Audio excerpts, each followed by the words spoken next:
الحياة ليبلوكم أيكم أحسن عملا وهو العزيز الغفور. أشهد أن لا إله إلا الله وحده لا شريك له وأشهد أن محمدا عبده ورسوله. اللهم صل وسلم على حبيبنا المصطفى وعلى آله وأصحابه أهل الصدق والوفاء. أما بعد، فيا معاشر المسلمين رحمكم الله، أوصيكم ونفسي بتقوى الله فقد فاز المتقون.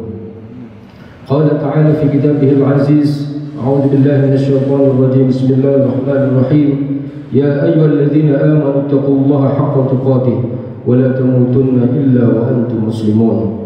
وقال أيضا: يا أيها الذين آمنوا اتقوا الله وقولوا قولا سديدا يصلح لكم أعمالكم ويغفر لكم ذنوبكم ومن يطع الله ورسوله فقد فاز فوزا عظيما. Ma'asyiral muslimin, sidang Jumat yang dirahmati Allah, dinamika kemajuan peradaban manusia tidak dapat dibendung. Perubahan ini akan terus berjalan. Tidak ada pilihan bagi kita, baik umat Islam maupun non-Islam. Apakah kita akan berhenti untuk mengikuti, beradaptasi dengan perubahan ini, atau kita akan tergilas oleh zaman? Sebanyak 57 negara Islam yang tergabung di dalam Organisasi Konferensi Islam atau OKI, jumlahnya ada 57 negara. Kalau di total penduduknya, kurang lebih persentase 57 negara muslim ini 20% dari total penduduk dunia. Akan tetapi kontribusi umat Islam terhadap kemajuan ilmu pengetahuan dan teknologi kurang dari 5%. Kalau kita bandingkan dengan Inggris misalnya, jumlah penduduk Inggris kalau dibandingkan dengan total seluruh penduduk bumi ini, populasi dunia, hanya 1%. Akan tetapi Inggris mampu menyumbangkan kontribusinya terhadap kemajuan teknologi, ilmu pengetahuan dan teknologi sebesar 16%. Kita yang 20% menyumbangkan 1%, sedangkan Inggris yang 1% populasi atau jumlah penduduknya mampu berkontribusi terhadap kemajuan ilmu pengetahuan dan teknologi sebesar 16%. Ini bisa kita lihat kontribusi yang kecil umat Islam terhadap kemajuan teknologi ini dengan penganugerahan Nobel Sains yang sudah dilakukan sejak 1901. Ilmuwan-ilmuwan dunia yang sudah mendapatkan Nobel Sains dan teknologi itu banyaknya hampir 600 tokoh ilmuwan di bidang sains. Akan tetapi ilmuwan dari umat Islam yang mendapatkan Nobel hanya 3 orang. Tentu ini merupakan satu pekerjaan yang besar bagi kita semua, karena ilmu pengetahuan ini harus terus bersatu dengan agama. Ilmu pengetahuan tanpa dilandasi agama akan buta.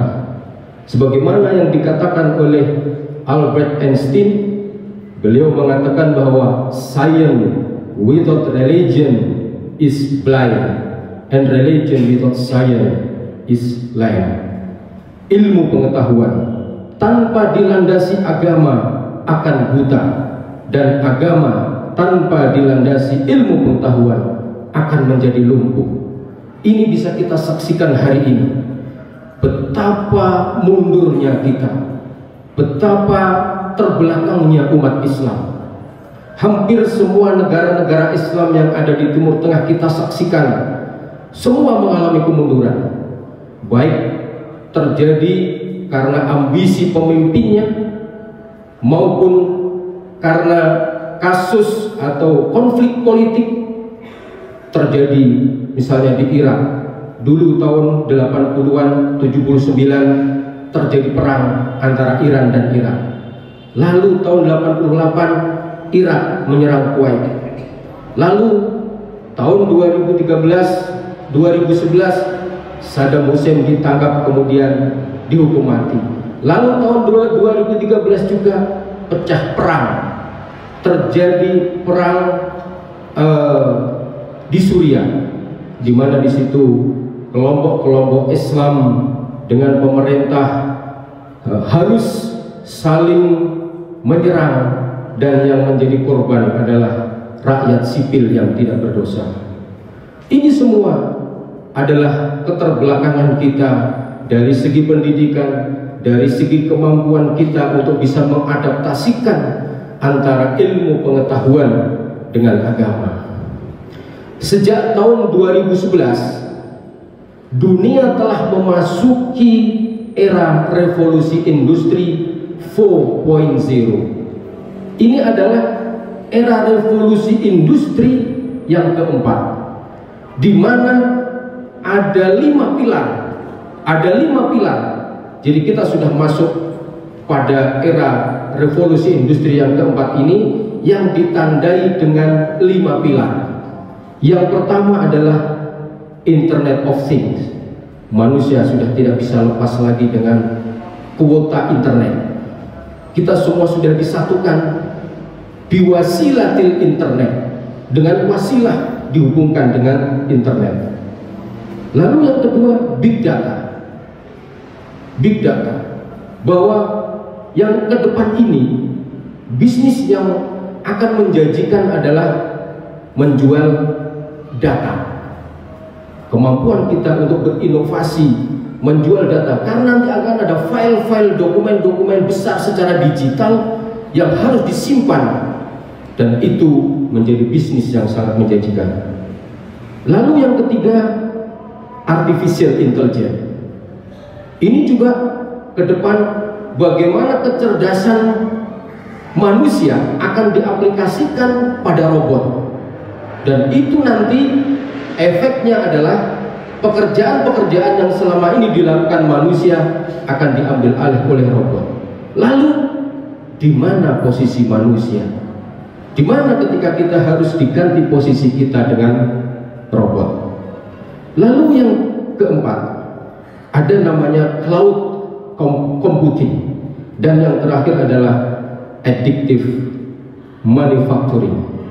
Ini adalah 5 pilar dari revolusi 4.0 yang dimana kita sedang berada di dalamnya. Ma'asyiral muslimin rahimakumullah, marilah kita sejenak melihat sebuah ayat. Allah berfirman, ya ma'syaral jinni wal insi in istata'tum an tanfudhu min aqtaris samawati fanfudhu la tanfudhuna illa bisultan. Wahai golongan jin dan manusia, apabila kamu ingin menembus langit, maka lintasilah langit itu, tembuslah langit itu. La tanfudhu illa bisultan. Dan kalian tidak akan mampu menembus itu illa bisultan, kecuali dengan ilmu, dengan pengetahuan yang harus kita kembangkan secara terus-menerus. Nabi Adam sebelum dipersiapkan oleh Allah menjadi khalifah di muka bumi ini, maka Allah mentransfer sebuah ilmu. Wa 'allama Adam al-asma'a kullaha. Allah mentransfer, ya kalau kita gambarkan mungkin dengan analogi komputer sedang didownload, ada file yang didownload ke otaknya Nabi Adam, diberikan ilmu itu isinya adalah al-asma'a kullaha, asma, nama-nama setiap benda, unsur-unsur yang terkandung di dalam materi-materi benda itu. Dan kalau ada asma, ada namanya al-musammiyat, ada esensi dari yang diberi nama. Allah sudah mempersiapkan ini, dan Al-Quran memberi gambaran kepada kita semua betapa pentingnya kita mengambil momentum agar kita tidak terus-menerus menjadi umat yang terbelakang.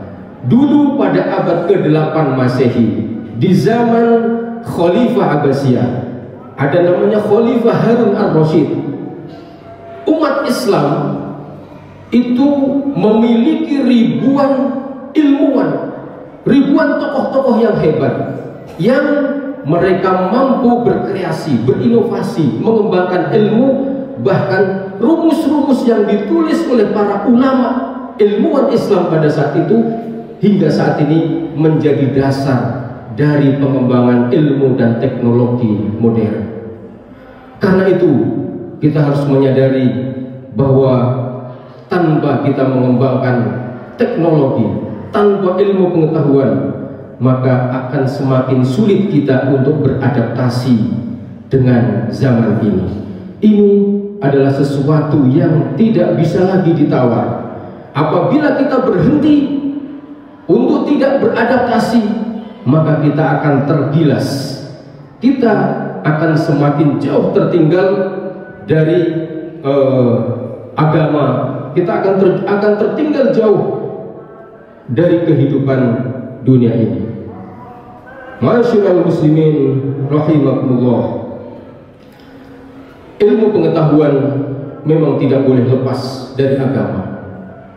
Sehingga ketika Nabi Adam sudah diberikan oleh Allah kemampuan untuk mengenal semua asma, mengenal semua benda-benda, bahkan dikenalkan tata surya, dikenalkan oleh Allah ruang angkasa, maka kemudian Nabi Adam mampu mengintegrasikan antara ilmu kauniyah dengan antara ayat-ayat kauniyah dengan ayat-ayat kauniyah, antara ayat-ayat Allah yang terserak di alam semesta ini dengan ayat-ayat Allah yang berupa firman Allah Subhanahu wa taala atau ayat-ayat yang ada di dalam Al-Qur'anul Karim. Melalui khutbah yang singkat ini, kami mengajak kepada semua umat Islam, mari kita kembalikan kejayaan Islam melalui upaya sungguh-sungguh jihad di bidang ilmu pengetahuan dan teknologi. Kita mendorong masyarakat agar dalam bertindak dan berpikir selalu berlandaskan pada ilmu pengetahuan. Dari masyarakat industri menjadi masyarakat pasca industri, dari masyarakat pasca industri menjadi masyarakat pembelajar abadi. Yang ketiga, menjadikan Islam sebagai standarisasi ilmu pengetahuan dengan mengintegrasikan antara al-ilmul madani, ilmu-ilmu umum, dengan al-ilmu dini, dengan ilmu agama.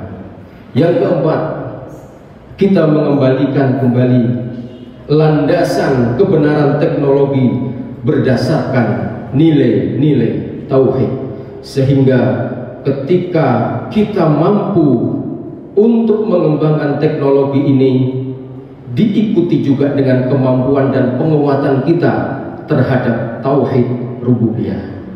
Wal asri innal insana lafi khusrin illa alladziina aamanu wa 'amilus shalihaati wa tawassaw bil haqq wa tawassaw bis sabr. Barakallahu li wa lakum fil Qur'anil 'azim wa nafa'ani wa iyyakum bima fihi minal ayati wa dzikril hakim. Fastaghfiruhu innahu huwal ghafurur rahim.